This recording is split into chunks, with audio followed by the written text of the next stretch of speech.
Ladies and gentlemen, I'm making this episode with a disclaimer on, and the disclaimer is pretty much simple. Please don't go out of your way to hate or dish hatred towards a player, because that's not what we need at the moment. But this video only reflects about the way that some players have performed, and they need to be criticized, and I am going to do that. And I'll try to be respectful as much as I can, but I think I've got to give my real feelings as well. So if I actually turn for the worst, that is, if I actually turn to my worst self in abusing, then trust me, it's just the situation that I'm abusing and not the player. So don't go outside the box and try hating the player. Don't do that. It's the moment, and we got to realize certain things, which I have realized, and I'm going to make sure to be as clear as I can be. So the first, what was that shit performance yesterday night, man? What the hell was that? I don't know. I seriously goddamn did not know why. Why, first of all, what was those tactics? What was the who comes up in a European semi-final and fields a team with 3-5-1-1? Who? Even Julian Nagelsmann, the master tactician, wouldn't do that. Like, seriously, what the hell was that? I mean, you say Aubameyang was not fit, he had malaria. God damn, it looks like he had AIDS because he was not even fit. Somebody who was a machine, who could not miss many goddamn games in his career because of injury, is suddenly off and does not even have match fitness to start the game or even come on as a substitute in the second half. Come on, Mikel, you're better than this. What took you so long to remove Ceballos? Because he's a... Oh my god, I'm going to get back to that. I'm going to get back to him. The number 8 of Arsenal, not anymore. Not for longer, for sure. So, Mikel Arteta deserves all the criticism for the shit lineup that came on, and I think he would accept whatever lineups that he actually came up with. So trust me, European semi-final, Europa League. What the hell? I don't even give a damn about it. Europa League. Our season is in the mud in the league.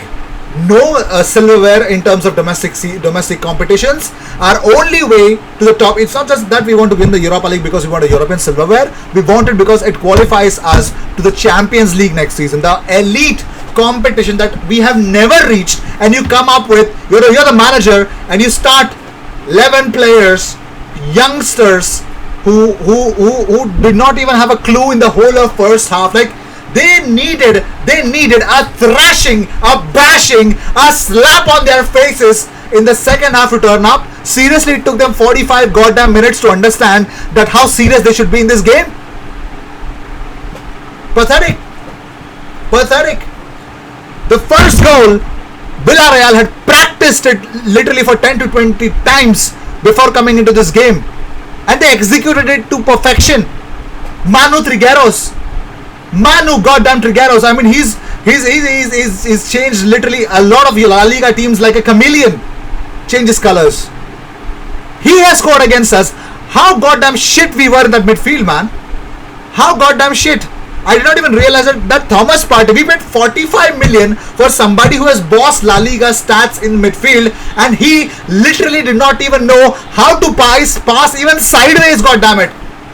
We did not even know how to take first touches. Every goddamn ball that we actually were passing, it took a heavy touch and boom, it's in the feet of Villarreal as if they had magnets in their shoes, in their studs, for God's sake.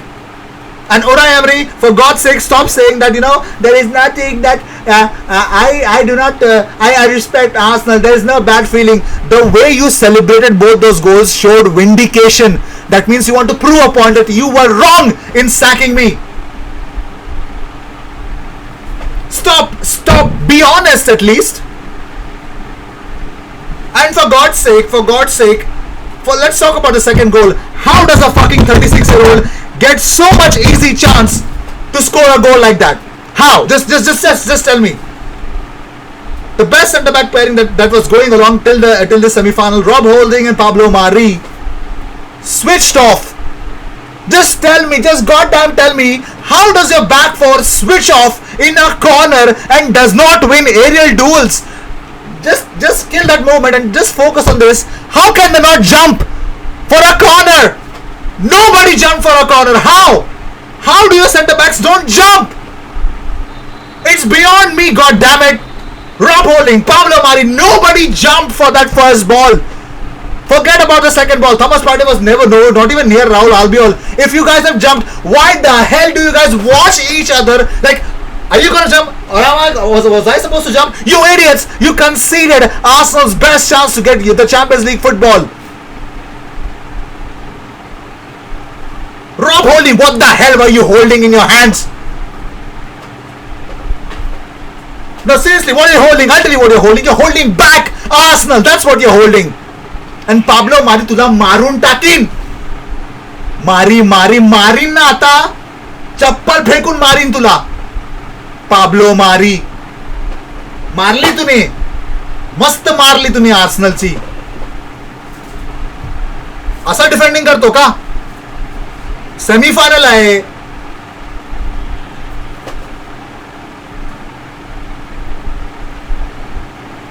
Martin Odegaard. Everyone wants Martin Odegaard. Where was he? Martin Odegaard.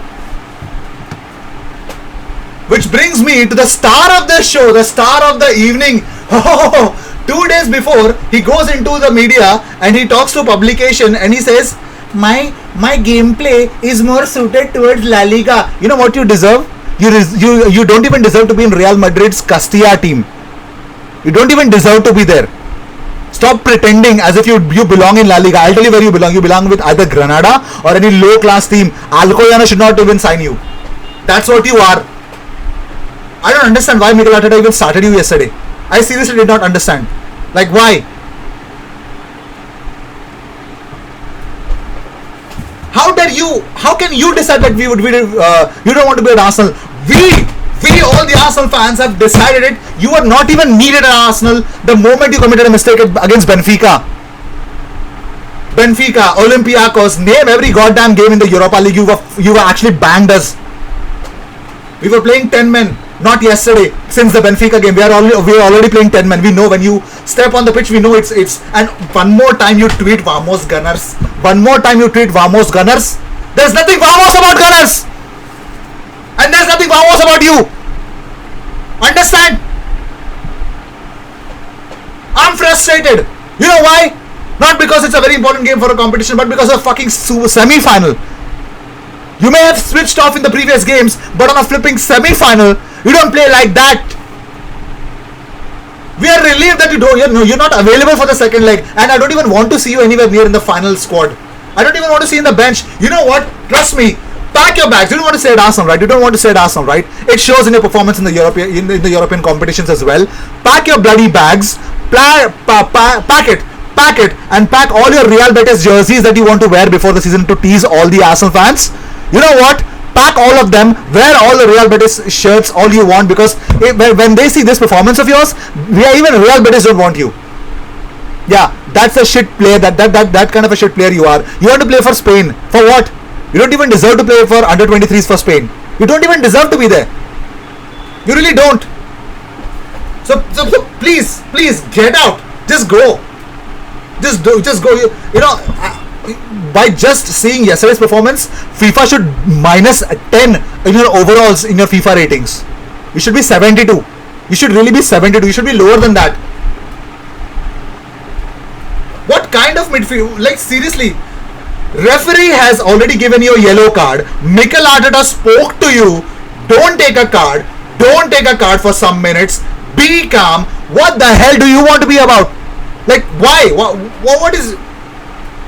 I don't understand. Before getting the second yellow, you were warned again by the referee, and just after that, 2 minutes later, you take a red card. Red card. What the hell is wrong with you? No, seriously, I just want to know what. You want to succeed at Real Madrid?